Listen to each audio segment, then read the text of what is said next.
G'day, Starlo here, and I'm headed back down onto a local New South Wales South Coast beach with two of my absolute favourite fishing companions, Roger Osborne and my wife Jo. Conditions are far from perfect, but we're going to give it a crack anyway. Hi, my name's Roger Osborne. I'm down at the beach with my good buddy, Steve Starling. I love this beach, mate. I've never been on this one before, and it's got some formation up that end. Not a lot where we are, but we've had to tuck down here to get out of the sou'easter. It's not the best of days. It's blowing a little bit.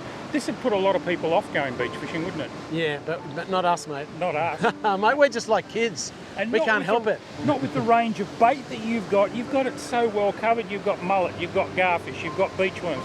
I've brought some prawns and some pilchards. If we can't catch something, well, there's something wrong. And I also brought my better half, my wife Jo, and she's already into it. Yeah, Jo Starling, she's already got a line in the water.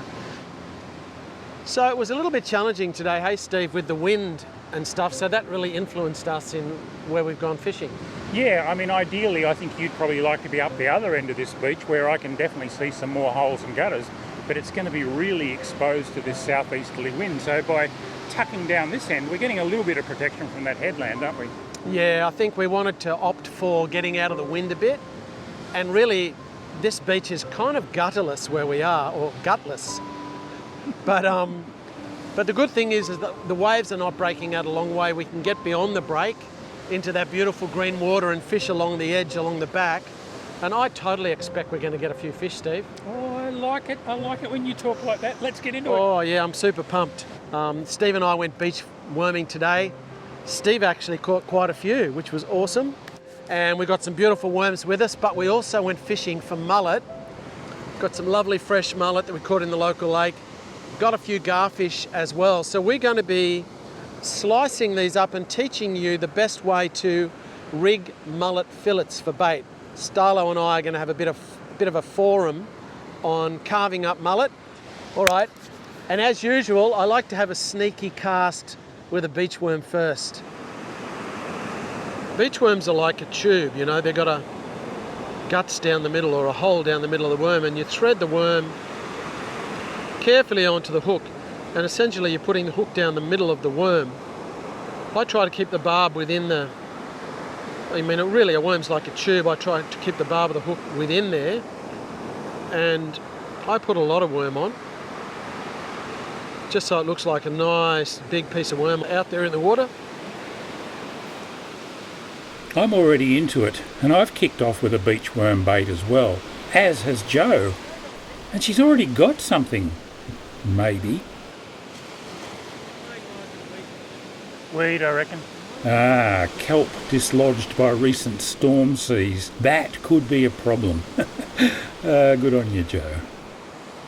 Rog wades in and fires out his first cast of the afternoon. I wonder if there's any beachworms here. Maybe. Although it's pretty much nearly high tide. It's only about an hour from high tide at the moment, and all I've done is cast my line out beyond the breaking waves. I'll pull it back towards myself a little bit. Now I'm just going to wait and see if I get a bite. I've got two lovely worm baits on this rod, and while there's really very little structure on this part of the beach, there's no defined holes or gutters. So in this instance, really the waves are breaking in a straight line along this stretch of beach, so I'm just landing my bait just behind where the waves are breaking. I don't want to be really too far out.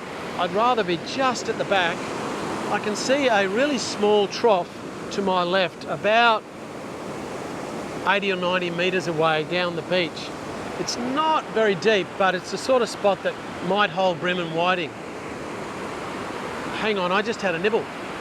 Oh yeah, I'm getting a bite. Ooh, yep, getting a bite. Just waiting. What's going on? Oh, I just had to strike because I had a bit of slack in my line, but have I got a fish? Don't think I've got a fish. Oh yeah, I think I got something small.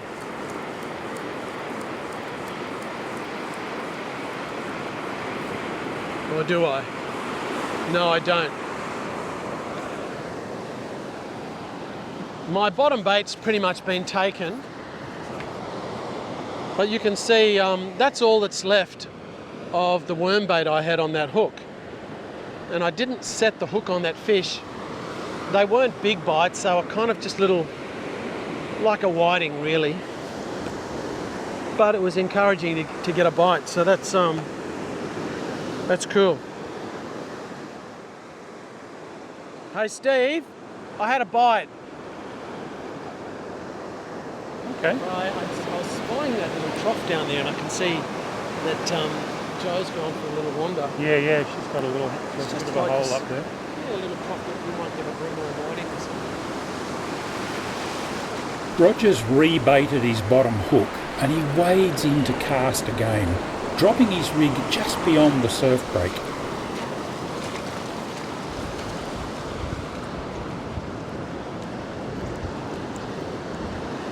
When I'm casting my line out, I don't really want to land in all these shallow suds on the shore. You can see it's obviously very foamy and shallow. I want to get beyond that.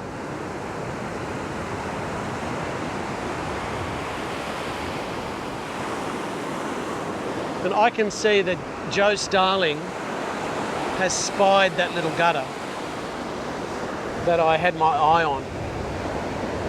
She's gone for a little walk down the beach. And first cast, that move pays off for Jo. She's got one. It's a reasonable whiting too. Definitely worth measuring. Beautiful queen. Woo! Whiting. Surely it must be my turn for a bite. Whoa! That was all of a sudden.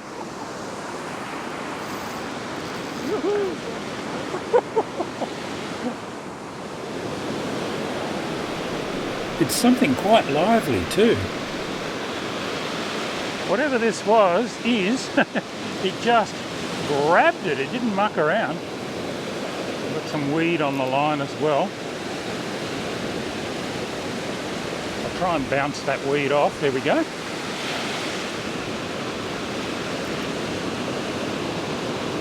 Not really sure what this is. This one's got me guessing. I just can't pick it. It's just started to rain. It is not the nicest of days. Oh my.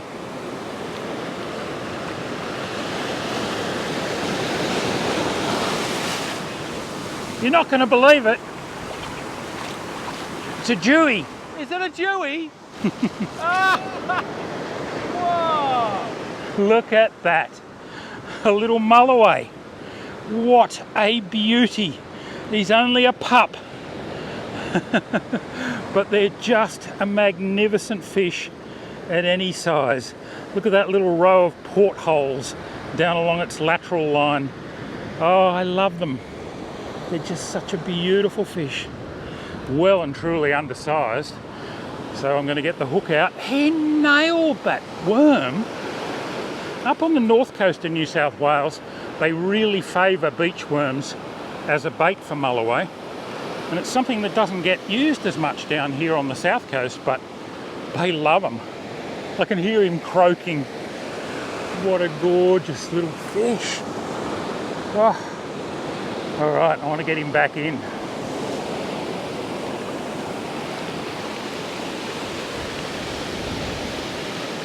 Wow, that is so good. Off you go, mate. Whew. And the rain comes down.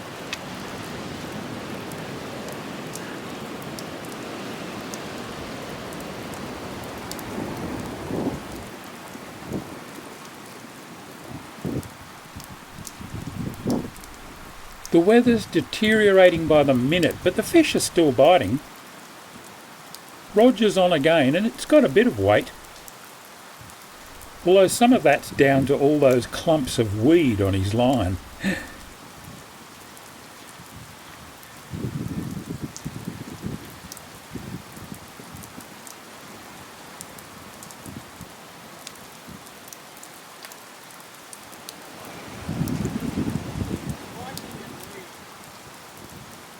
It's another whiting.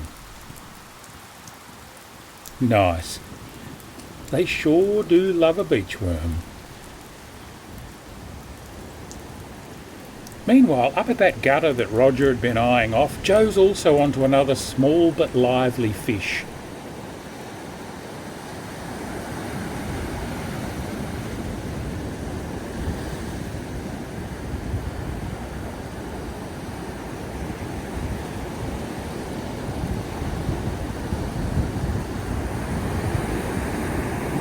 Note how she uses the waves to wash it up. It's a brim.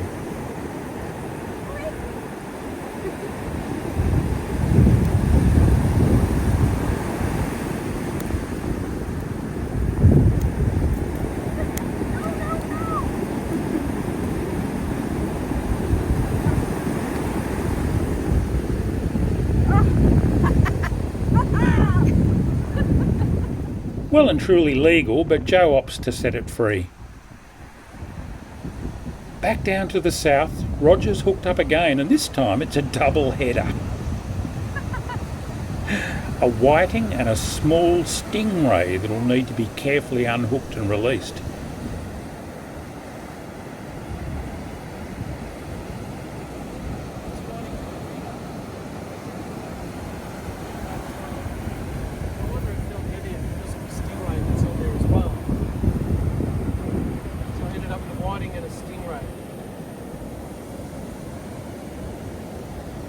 Nice little whiting though.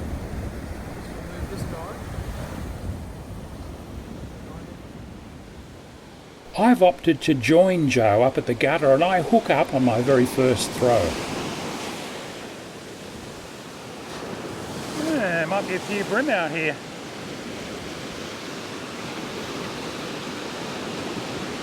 Not particularly big, he's certainly legal, but because I've only just pinned him, I'll let him go. He'd be just about legal. I use the span of my hand, which is 23.5 centimetres. That fish is about 25, so he's right on legal. But came off really easily, so back he goes. All right. Wonderful conditions.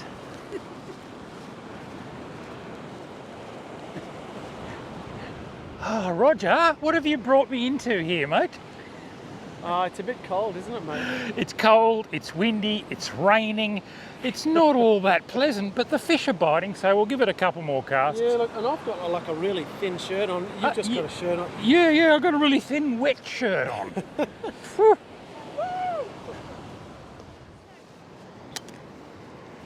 Now, mullet has been used for bait for how long, Steve? Oh, yeah, I don't know. I think they were probably using it off the ark. Probably, and you know, they catch these in America. All over the world. Britain, they're really big in the UK. Big in the... That's incredible. Mullet are such a... You know, they're everywhere in the world, in South Africa. Yep. And they really are a great bait. They're a great bait live. They're really good bait filleted. And I know, Steve, you've prepped a rig. Steve's got a 2-hook rig that he has snooded together. So we're just going to fillet this mullet. Now, when you use mullet fillet for bait, you want to remove the scales. So we're going to scale it first. So we're going to whack him down here. This knife's pretty sharp, Steve. So I'm going to use the top end of the knife. Yeah. And the reason that we're taking the scales off is that they can easily obstruct the hook point.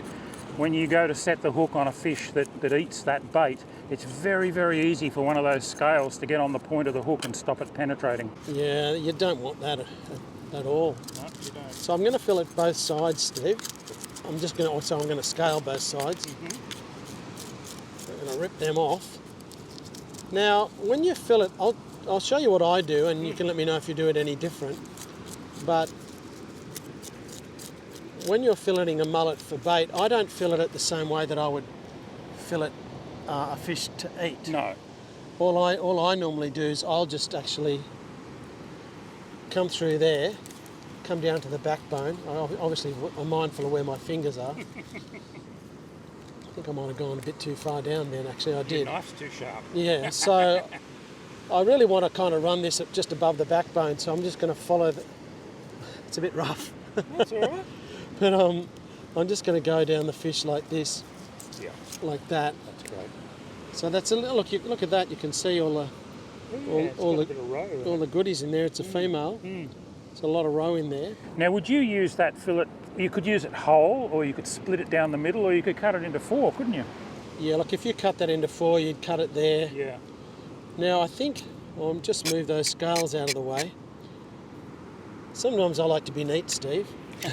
It's too late for that now. Yes, it's not the perfect fillet.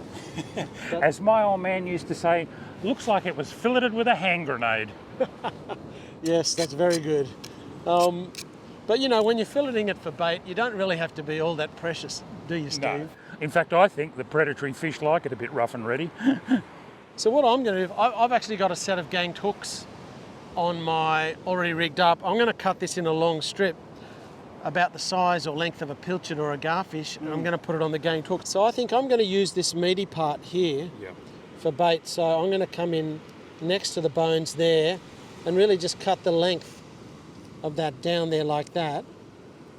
Just cut it there. So I've pretty much cut that in half, but I've got this lovely long strip of flesh.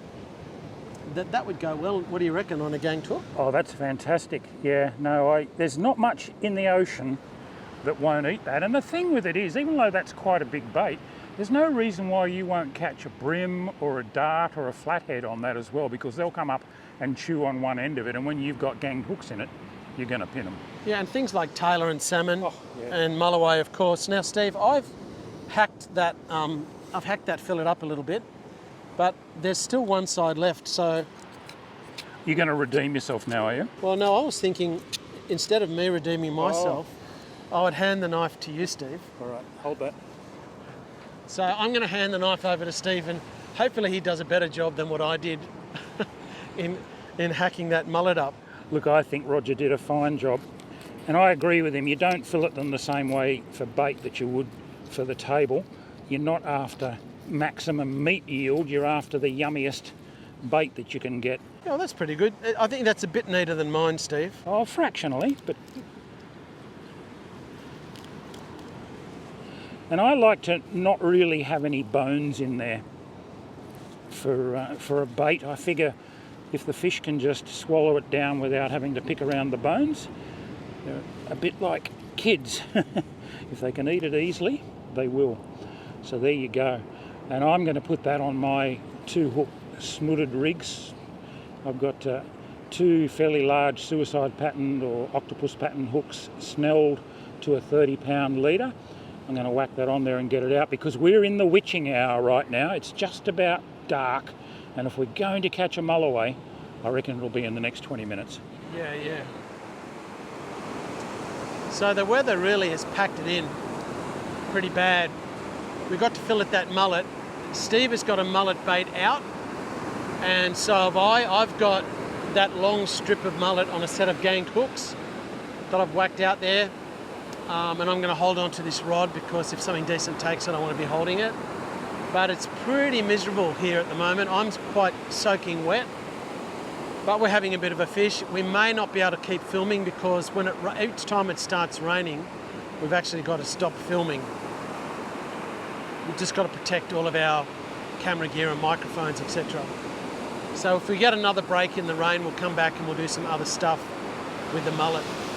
Oh.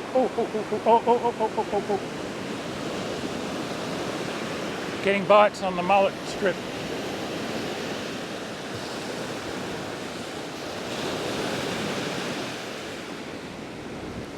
Got him. Yep. Not really what I was hoping for, but something reasonably lively, even on this slightly heavier outfit. Let's see what it is.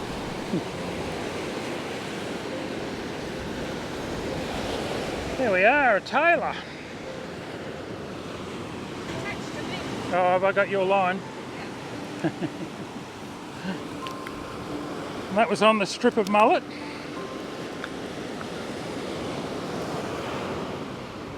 If you turn them upside down like that, they'll often keep nice and still. A lot of fish will do that.